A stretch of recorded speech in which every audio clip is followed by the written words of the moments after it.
Student, আমরা এমন একটা বাংলাদেশ দেখতে চাই যেই বাংলাদেশে আপনিও স্বপ্ন দেখতে পারবেন।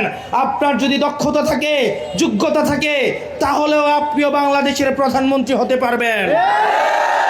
নেতার পিছে পিছে ঘুরে, নেতার পিছে কামলা দিয়ে, গাড়ির পিছনে পিছনে দৌড়াইয়া দৌড়াইয়া নেতা হওয়া যায় না।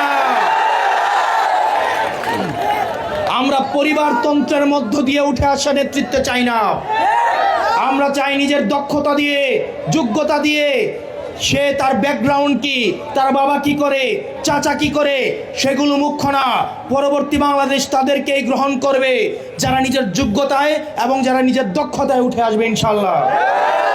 প্রিয় হোমনাবাসী এবং তরুণ প্রজন্ম, অনেকের হয়তো ভোট দেওয়ার বয়স হয় নাই, এখানে অনেকে আছে যাদের ভোট দেওয়ার বয়স হয় নাই। আমরা আজকে রাজনীতি করি আগামী দিনের আপনাদের বাংলাদেশের ভবিষ্যৎ বিনির্মাণ করার জন্য। আমরা চাই পরবর্তী বাংলাদেশ যারা নেতৃত্ব দিবে, যারা আপনার কর্মসংস্থানের কথা চিন্তা করে, সেটি তাদের পলিসিতে আছে। অমুক গোষ্ঠীর আন্দোলন, তমুক গোষ্ঠীর আন্দোলন, প্রতিদিনই আন্দোলন।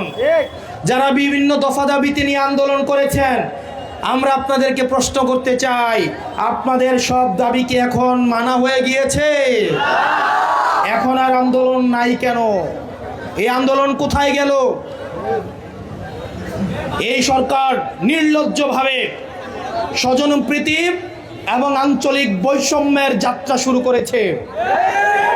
আমরা দেখতে পাচ্ছি উন্নয়নের ক্ষেত্রে আমরা ভেবেছিলাম আঞ্চলিক বৈষম্যহীন উন্নতি শুরু করবে, কিন্তু আমরা দেখতে পাচ্ছি অত্যন্ত নগ্নভাবে আঞ্চলিক বৈষম্য শুরু করে দিয়েছে।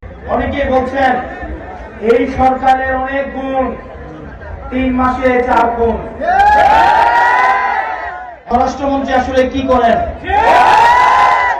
সরকারের প্রতি মানুষের আস্থা দিন দিন যেভাবে তলানিতে ঠেকছে, কিছুদিনের মধ্যেই এই আস্থা নাই হয়ে যাবে।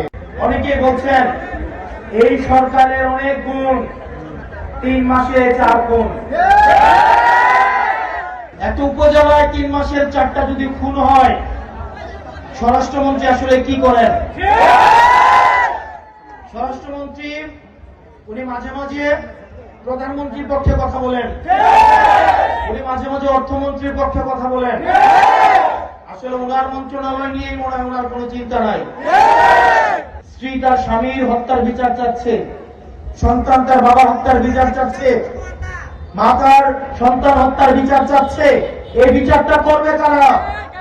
তাহলে এই সরকারের প্রতি মানুষের আস্থা দিন দিন যেভাবে তলানিতে ঠেকছে, কিছুদিনের মধ্যেই এই আস্থা নাই হয়ে যাবে। এই গরুগুলো 3 দিন খাওয়া দিতে পারছি না। এই মুহূর্তে গরুগুলোও মরবে এবং আমরা মরবো, আমাদের পরিবার মরবে। দড়ি নিয়ে ঘুরছেন কেন? গলায় দড়ি দেওয়া ছাড়া আমাদের বিকল্প কোনো রাস্তা নেই। কুরবানি না করতে বলে মুসলমানরা জব্দ হয়ে যাবে, আপনার কি মনে হয়? জব্দ আমরাই হচ্ছি। আমাদের মরা ছাড়া কোনো উপায় নেই। শুধু আমি মরবো না, আমার সঙ্গে আমার পরিবার মরবে। গরু নিয়েই আমাদেরকে রাস্তায় গিয়ে আন্দোলন করতে হবে। আমরা ভোট দিয়ে এনেছি সরকারকে। 1.5 লাখ টাকা দেনা আছে এই গরুর উপরে, কিন্তু আমরা কি করব? আমরা শিক্ষিত ছেলে, সরকার একটা চাকরি দিতে পারছে না, কিন্তু আমাদের পেটে লাথি মারছে সরকার। সরকার যদি না দেনার দায় নেয়, তাহলে আমাদের গলায় দড়ি দিতে হবে, বিষ করতে হবে বা আত্মহত্যা করতে হবে। যেরকম সারদায় হয়েছে, কত লোক মারা গিয়েছে, তাহলে এও তো সেরকম পরিস্থিতি পড়ে গেছে। গরু বিক্রি না হলে আমাদের না খেয়ে মরতে হবে। আমরা কি করব? নবান্ন নিয়ে যেতে হবে, তাহলে সেখানে গিয়ে সামনেই বেঁধে দেবো। আমরা তো হিন্দু লোক, আমরা তো সরকারের চেয়ে আমরা খুবই খুশি, খুবই আনন্দিত, কিন্তু হঠাৎ আমাদের পেটে লাথি বললে আমরা কোথায় যাব? গরু যদি আমরা ছেড়ে দিই, সেটাও তো একটা লোকের ক্ষতি করবে, সে তো আমার দায়ী করবে। আজ যদি আমি একটা গরু ছেড়ে দিই, আমার টাকা চলে যাবে, আমার জীবন চলে যাবে, কিন্তু ওই যদি গরুটা গিয়ে যদি 10টা লোকের ক্ষতি করে, তার দায় কে নেবে? গরু জয় না করতে দেন, তাহলে গরু, হাঁস, মুরগি, ছাগল সব বন্ধ করুন। সরকার দায়িত্ব নিয়ে বলুক, গরু বাছুরগুলো আমরা নিয়ে নেবো, ন্যায্য মূল্যে নিয়ে নেবো, আমরা মুসলিমদের কাছে বেচবো না। তারা নিয়ে তারা কি করবে তারা বুঝুক। ব্যবসা না করতে দিলে তো আমরা মরে যাবো, তাহলে আমরা কি খাবো সারা বছর? যে যার মরতে হবে, এছাড়াও পথ নেই। আমাদের নিজেদের খাওয়া হবে না, গরুগুলোর প্রত্যেকে বসিয়ে খাওয়া দেবো, গরুটা কি করে রাখবো? আমরা তো মারা পড়ে যাবো। আপনারা গোশালা করে রেখেছেন, গোশালায় কটা গরু এরম চেয়ার আছে দেখান দিন। আমি যে জায়গাটা দাঁড়িয়ে আছি ঘোষপাড়া, তার চিত্রটা দেখছেন। এক সময় কিন্তু এই সমস্ত মানুষদের, যাদের টালির চাল খড়ের বাড়ি ছিল, কিন্তু এই গরু তারা ব্যবসা করার পরে পরে 24 ঘন্টা পরিশ্রম করে তারা সুন্দরভাবে বাড়ি করেছে, ঘর করেছে, ছেলেদের লেখাপড়া শিখিয়েছে, সুন্দরভাবে জীবনযাপন করছে। আরও একটি খাটালে এসেছি, খাটালে গরুর চিত্র দেখাবো আর এবং একটি দাদার সঙ্গে কথা বলবো। দাদা, এই ব্যবসা কতদিন আপনাদের? আমাদের 20-25 বছর এই ব্যবসা। কি নাম আপনার? সুরজিৎ ঘোষ। আচ্ছা, এই যে সরকার যে আইন করেছে, এই আইনের বলবৎ যদি হয় তাহলে কিন্তু একটা গরু বা মোষ বিক্রি হবে না, কি করবেন আপনারা? পুরো একদম মানে রাস্তায় বসে যেতে হবে আমাদের, কারণ আমরা অলরেডি ইনভেস্ট করে দিয়েছি। অলরেডি আমরা যেসব গরু দুধ দেয় না তাদেরকে বসিয়ে আমরা খাইয়ে তৈরি করি, এই ঈদের সময় বিক্রি হয়। কিন্তু অলরেডি হঠাৎ করে এমন সিদ্ধান্ত নিয়ে আমরা তো মানে একদম পুরো ফেঁসে যাবো আমরা। আমাদের প্রচুর টাকা। কি অবস্থায় আছে এখন খাওয়া দাওয়া? গরুগুলো খাওয়া দাওয়া ঠিকঠাক দিতে পারছি না, কারণ এমন সময় বেরিয়ে আমাদের অর্ধেক গরু চলে যায়। কিন্তু এবারে গরুগুলো কেউ কিনছে না এবং না, এবং দুটো একটা যা বায়না দিয়েছিল তারা ফেরত চাইছে বায়নার টাকা, এবং ভুসি আলা তো ভুসি দিচ্ছে না, তাদের ঠিকঠাক খাওয়াও দিতে পারছি না। যদি না বিক্রি হয়, খাওয়া না দিতে পারেন, কি করবেন গরুগুলোকে খাওয়া না দিতে পারলে কি করবে সেটা সরকার বলুক। তারা তো আইন করে ফট করে বন্ধ করে দিল এইভাবে, কিন্তু আমরা তো পুরো রাস্তায় বসে গেলাম। কিন্তু আমরা কিভাবে খাওয়া দেবো আমরা তো নিজেও বুঝতে পারছি না। আর প্রচুর টাকা দেনা আছে, আমরা মানে ভুসির দোকানে বাকি আছে, প্লাস বিভিন্ন সংস্থা থেকে আমাদের লোন নেওয়া আছে। লোন নিয়ে আমরা এই ব্যবসাটা করি এবং এই ঈদ করেই আমরা সব পেমেন্ট করে দিই। কিন্তু এবারে সেটা হয়নি এবং বিক্রিও করতে পারছি না। সরকারের কাছে কি দাবি করছেন? সরকারের যে দাবি, সরকার বিকল্প কোনো রাস্তার কথা বলে দিক, যে এই কারবারটা বন্ধ হয়ে গিয়ে আমরা কি করব। আর এত টাকা আমাদের দেনা প্রায় 15 থেকে 20 লাখ টাকা মতো দেনা আছে। যদি গরু না বিক্রি হয়, না নিয়ে কি করবো, আমাদের রাস্তা নামা ছাড়া আর গতি নেই। আমাদের গরু নিয়েই আমাদেরকে রাস্তায় গিয়ে আন্দোলন করতে হবে। গরু নিয়েই রাস্তায় বসতে হবে, কি করবো। এই ইয়াং বয়সে তার যে স্বপ্ন ভাঙচুর হতে চলেছে, একেবারেই তাকে স্বপ্ন ভেঙে যাওয়ার মতো সেই কথাই তিনি তুলে ধরছেন যে প্রতি বছর ঈদের সময় এই গরুগুলো তারা বিক্রি করেন, একটা মোটা অঙ্কের টাকা তারা দেনা মেটান, এটাই তাদের সারা জীবনের জীবিকা অর্জন। সমস্ত সম্পদ কিন্তু এখানেই তারা ব্যয় করে দিয়েছেন বলে জানাচ্ছেন। যদি না হয় তাহলে কি আন্দোলনে নামতে হবে? বাধ্য হয়ে আমাদের আন্দোলনে নামতে হবে। অ্যাকচুয়ালি তো সরকার বলছে আমরা হিন্দুত্ব সরকার, আমরা ভোট দিয়ে এনেছি সরকারকে এবং আশা ছিল। ভুল সেটা তো সরকার যা সিদ্ধান্ত নিয়েছে, আমাদের তো মানে রাস্তায় বসে দিয়েছে, আমাদের কথা না ভেবেই এমন সিদ্ধান্ত নিয়েছে। যদি অন্তত একটা বছরের জন্য যদি ছাড় দিয়ে যদি কোনো আইনের মাধ্যমে আসতো যে পরের বছর আমরা নামতাম না, কিন্তু আমাদের ঠিক মানে বেচা কেনার সময়টাই বন্ধ হয়ে গিয়েছে। দেখুন, মুসলমানরা হয়তো কুরবানি দেয়, কিন্তু মুসলমানদের খুব কম সংখ্যার মানুষ কিন্তু এই গরু পালন করে। বেশি অর্ধেক আমরা দেখেছি হিন্দু সম্প্রদায়ের ভাই এবং ঘোষ যারা আছে তারা দুধ এবং ঘোলের ব্যবসা করে, তাদের কাছে প্রচুর পরিমাণে গরু থাকে। এক একটা গরু আমি দেখাতে বলবো, দেখুন 2.5 লাখ, 3 লাখ, 4 লাখ টাকা পর্যন্ত বিক্রি হয়। ঠিক সেই জায়গায় দাঁড়িয়ে কিন্তু একেবারে ঠিক রানিং বাজার শুরু হতে চলেছিল, ঠিক সেই জায়গায় এখন কি কোনো খরিদ্দার এসছে? খরিদ্দার আগে যে আসছিল পুরো বন্ধ হয়ে গেছে, একদম আসছে না।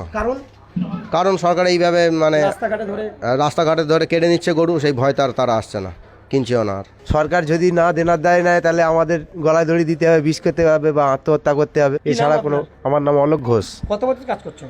আমি 16 বছর 17 বছর। কত গরু আছে আপনার? আমার গরু নেই, আমি এই লেবারি করি খাটালে। গরু না থাকলে আমাদের সব সংসার চলবে কি করে? আমরা এই করে খাই, এইখানে আমরা কাজ করলে যা একটা মাইনে পাই, এর জোরে আমাদের সংসার বাল বাচ্চা সব চলে। আর দক্ষিণ 24 পরগনা জেলার ভাঙড়ের আরো একটি জায়গায় আমি দেখাবো। কটা গরু আছে আপনার? আমার 14টা গরু আছে। 14টা গরু। এই ব্যবসা কতদিন করছেন? এটা আমার পূর্বপুরুষদের হয়ে আসছে।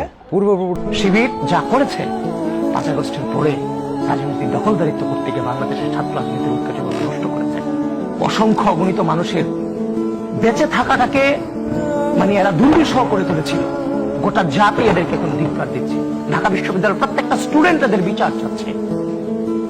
যেখানে তার নাম ছিল ভিপি সাদিক, এখন তার নাম গুজব সাদিক স্টুডেন্টরা বলছে। এটাই আল্লাহর বিচার।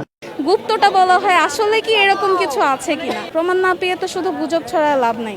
খুবই নতুন একটা এক্সপিরিয়েন্স ছিল বিশ্ববিদ্যালয় লাইফে। হচ্ছে আমরা তো স্পেশাল মানে লাস্টের দিকে সাবজেক্ট পেয়েছি, আমাদের এটা ফার্স্ট প্রোগ্রাম ছিল। অ্যান্ড এত বড় প্রোগ্রাম, এত সুন্দর আয়োজন, মানে কথাবার্তা, দিক নির্দেশনা সব মিলে আমার কাছে খুব ভালো লেগেছে অনেক। সাদিক ভাইয়া, তারপরে ওই যে আমাদের যে হচ্ছে প্রধান অতিথি ছিলেন, উনি অনেক ভালো কথা বলেছেন। মানে কথাগুলো প্রত্যেকটা লাইফ নিয়ে ছিল, আমাদের স্টুডেন্টের মানে বাস্তবিক জীবন নিয়ে ছিল। এটা হলো আসল কথা, যে রাজনৈতিক বা হচ্ছে অন্যান্য আলোচনার থেকে আমাদের পড়াশোনার ব্যাপারে বা আমাদের লাইফের ব্যাপারে তারা যে দিক নির্দেশনাগুলো দিয়েছে, এই দিক থেকে বেস্ট ছিল। মানে হয়তো অন্য কোথাও গেলে বা রাজনীতিটাই বেশি চর্চা করা হয়তো, যেহেতু গ্রুপ ভিত্তিক ছিল এটা। রাজনৈতিক দল থেকে এরকম আলোচনা একটু কমই পাওয়া যায়। আমাদের রেজিস্ট্রেশন করার কথা বলা হয়, তখন আমি খুব ইন্টারেস্টেড ছিলাম এই কোয়েশ্চেনটার কারণে, যে গুপ্তটা বলা হয়, আসলে কি এরকম কিছু আছে কিনা। তো আমি তাদের কথাবার্তা শুনে বা এরকম পরিবেশ দেখে আমার সবার স্বতঃস্ফূর্ত আয়োজন দেখে মনে হয়নি যে এই কথাটা মানে সত্য হতে পারে। মানে প্রমাণটা পাওয়া যায়নি, প্রমাণ না পেয়ে তো শুধু গুজব ছাড়া লাভ নাই। এই সমস্ত গ্রাফিতি আজকে মুছে দেওয়া হয়েছে। আজকে আমরা সেই সমস্ত গ্রাফিতি আবার নতুন করে আঁকা শুরু করব। যতবার মুছবে আমরা ততবার আঁকবো। বর্তমানের মেয়র, অবৈধ মেয়র, মানে কোর্টের রায়ে মেয়র এবং মেয়াদ উত্তীর্ণ মেয়র, ওনার মেয়াদ চলে গেছে এটা আমরা জানতাম, কিন্তু ওনার যে মানে মেধার বা ব্রেনের মেয়াদ চলে গেছে এটা আমরা জানতাম না। উনি কিভাবে জুলাইয়ের গ্রাফিতি মুছে সেখানে আবার লিখে দেয় যে অ্যাডভার্টাইজমেন্টের জন্য যোগাযোগ করুন, যেহেতু মুছে দেওয়ার পরে লিখে দিছে যে বিজ্ঞাপনের জন্য যোগাযোগ করুন, এটা নিশ্চিত যে সিটি কর্পোরেশন থেকে করা হয়েছে। ওনার লোক এত বেশি হইলো যে উনি জুলাইয়ের গ্রাফিতি মুছে সেখানে লিখে দিয়েছেন যে বিজ্ঞাপনের জন্য যোগাযোগ করুন। আমরা বলবো যে ওনাকে ওনার ব্রেনের মেয়াদ চলে গেছে। উনি যখন চেয়ারে বসছেন তখনও কিন্তু উনি ওনার ব্যানার লাগিয়ে এই যে এই জুলাইয়ের গ্রাফিতির উপরে উনি ওনার ব্যানার লাগিয়েছিল।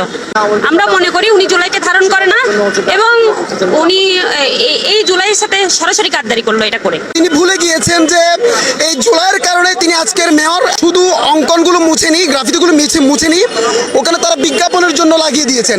আর জুলাইয়ের সাথে গাদ্দারি করা এটা আসলে মানুষের কাতারে পড়ে কিনা আমার জানা নাই। মানে বিএনপি যেটা করতে চাচ্ছে জুলাইয়ের মানে জুলাইয়ের পিছনে উঠে পড়ে লাগছে জুলাইকে একদম ধ্বংস করে দেওয়ার জন্য। বিএনপি মূল উদ্দেশ্য আই হ্যাভ এ প্ল্যান এটাই করতে চাচ্ছে, জুলাই থাকবে না। আমাদের দুঃখ জায়গাটা এটাই যে তারা ওয়াসিমকে অন করতে পারছে না, বিএনপির শত শত শহীদকে অন করতে পারছে না, এটাই আমাদের আলটিমেট দুঃখ। ওয়াসিমের যে চট্টগ্রাম, এই চট্টগ্রামে শহীদ ফয়সাল হোসেনের চট্টগ্রাম, এই চট্টগ্রাম থেকে যদি তাদের যে স্মৃতি, এই স্মৃতিগুলো যদি মুছে দেওয়া হয় তাহলে জুলাইয়ের সাথে গাদ্দারি করা হবে। গ্রাফিতি কিন্তু জুলাইয়ের একটা গুরুত্বপূর্ণ একটা অংশ। আমাদের 30 তারিখ, জুলাইয়ের 30 তারিখ আমাদের গ্রাফিতি অঙ্কন কর্মসূচি ছিল, যে আমাদের গুরুত্বপূর্ণ একটা কিন্তু স্মৃতি বলা যায় জুলাইয়ের। এই স্মৃতি যারা মুছতে চাইবে তাদের পরিণতি আমরা মনে করি যে আওয়ামী লীগের মতো আলটিমেটলি হবে। দর্শক স্বাগত জানাচ্ছি নয়াদিগন্ত ফেসবুক লাইভে। আপনাদের সাথে আছে মোহাম্মদ লোটাস আহমেদ। আমি তার অবস্থান করছি জাতীয় রাজস্ব ভবনের সামনে। সেখানে আপনারা দেখছেন যে কয়েকটি দাবি নিয়ে কিন্তু এখানে বাইক চালক বা মোটরসাইকেল চালক যারা রয়েছেন তারা কিন্তু এখানে অবস্থান নিয়েছেন জাতীয় রাজস্ব ভবনের সামনে, এবং তারা দেখছেন যে ব্যানার এবং প্লাকার্ড নিয়ে তারা কিন্তু জাতীয় রাজস্ব ভবন এনবিআর এর সামনে অবস্থান নিয়েছেন, এবং তারা তাদের যে বাইকগুলো রয়েছে তারা কিন্তু সেই বাইকগুলো এখানে নিয়ে এসে অবস্থান নিয়েছেন, এবং তারা বলছেন যে বাইক মানে বিলাসিতা নয়, প্রতিদিনের প্রয়োজন, কর্মঘণ্টা বাঁচিয়ে দেশকে রাখে গতিশীল, এমন নানা ধরনের স্লোগান নিয়ে কিন্তু তারা এখানে দাঁড়িয়েছেন। এবং কিন্তু জানিয়ে রাখার চেষ্টা করেছি ইতিমধ্যেই সরকার কিন্তু ঘোষণা দিয়েছে যে বাইকের উপরেও এখন থেকে কর আরোপ করা হবে, এবং প্রধানমন্ত্রী তারেক রহমান এই যে বাইকের উপরে যে কর আরোপ সেটির কিন্তু অনুমোদন দিয়েছেন, এবং এরপরেই কিন্তু এই বাইকের উপরে কর আরোপ নিয়ে এক ধরনের জটিলতা তৈরি হয়েছে, এবং বিভিন্ন পক্ষ বিপক্ষে এবং বিশেষ করে বাইক চালকরা যারা রয়েছেন তারা কিন্তু তাদের পক্ষ থেকে নানা ধরনের দ্বিমত দিচ্ছেন, এবং তারা বলছেন যে এই বাইকের উপরে যে এক্সট্রা কর আরোপ এটি আসলে একেবারেই অযৌক্তিক, এবং বাইক চালকরা বলছেন যে তারা বাইক যখন কেনেন তারা সেই সময় ট্যাক্স পরিশোধ করেন এবং নিয়মিত কিন্তু তারা এই ট্যাক্স দিয়ে থাকেন, তারপরেও এই কর আরোপ করা এটি কিন্তু একেবারে অযৌক্তিক, এমনটি কিন্তু তারা বলছেন। এবং আপনাদেরকে জানিয়ে রাখার চেষ্টা করি যে মোটরসাইকেলের উপরে নতুন করে অগ্রিম আয়কর বা AIT আরোপের পরিকল্পনা করেছে জাতীয় রাজস্ব বোর্ড এনবিআর, এবং প্রস্তাবনা অনুযায়ী 110 সিসি পর্যন্ত মোটরসাইকেলের ক্ষেত্রে কোনো অগ্রিম আয়কর দিতে হবে না, এর বেশি সিসি হলে কিন্তু আনুপাতিক হারে অগ্রিম আয়কর দিতে হবে, মূলত এমন সিদ্ধান্ত নিয়েছে জাতীয় রাজস্ব বোর্ড। মূলত এর প্রতিবাদেই কিন্তু আজকে জাতীয় রাজস্ব বোর্ড এনবিআর ভবনের সামনে অবস্থান নিয়েছে ঢাকায় অবস্থান করা বাইক চালকরা। এবং আপনারা যদি এখন এনবিআর ভবনের সামনের দৃশ্য নিশ্চয়ই আপনারা দেখতে পাচ্ছেন যে এখানে বাইক চালকরা তারা তাদের বাইকগুলো কিন্তু সারিবদ্ধভাবে এখানে রেখে তারা এখানে প্রতিবাদ জানাচ্ছে, এবং এই যে সিদ্ধান্ত নিয়েছে এনবিআর সেটি অবিলম্বে প্রত্যাহার করার জন্য কিন্তু তারা দাবি জানাচ্ছেন। এবং আপনাদের জানিয়ে রাখার চেষ্টা করি যে এর ধারাবাহিকতায় কিন্তু আগামী 2026-27 অর্থ বছরের বাজেটে সিসি ভেদে কিন্তু মোটরসাইকেলের উপরে 2000 টাকা থেকে 10,000 টাকা অগ্রিম আয়কর আরোপ করা হতে পারে। সূত্র থেকে কিন্তু এখন পর্যন্ত এই তথ্য জানা গেছে, জাতীয় রাজস্ব বোর্ড এর একাধিক সূত্র কিন্তু এই তথ্য গণমাধ্যমকে জানিয়েছে, এবং সূত্র জানিয়েছে যে সিসি ভেদে মোটর আমার স্বামী নাই, আমরা ভাত পৌঁছিনি তা আমরা যদি এখন বিধবা ভাতা করবে জানালা মেম্বার চেয়ারম্যান কইবে কি টাকা আছে টাকা রাখবে 7,000 টাকা রাখবে 5,000 মেম্বার চেয়ারম্যান কি টাকা দাবি করে আপনাদের কাছে? করে তো টাকা নাই দিয়ে হয়ও নাই টাকা ছাড়া কোনো নাই কোনো কিচ্ছু দেয় না। তেল কাল এখন কাট করবে যাইমেন হ্যাঁ এই তেল কালাই দেয় তারও 1,000 কোটি টাকা। আচ্ছা, এটা ওয়ার্ডের নাম কি? মানে এটা এখানকার মেম্বার চেয়ারম্যানের নামটা একটু কাইন্ডলি বলবেন। মেম্বার তো হচ্ছে কাদের নাম কি বে কাদের কাদরে আর আচ্ছা নাম পাইলট সাইলট। আচ্ছা, কোনো কিছু অনুদান আপনারা পান না? এটা শিওর? আচ্ছা ঠিক আছে, ধন্যবাদ।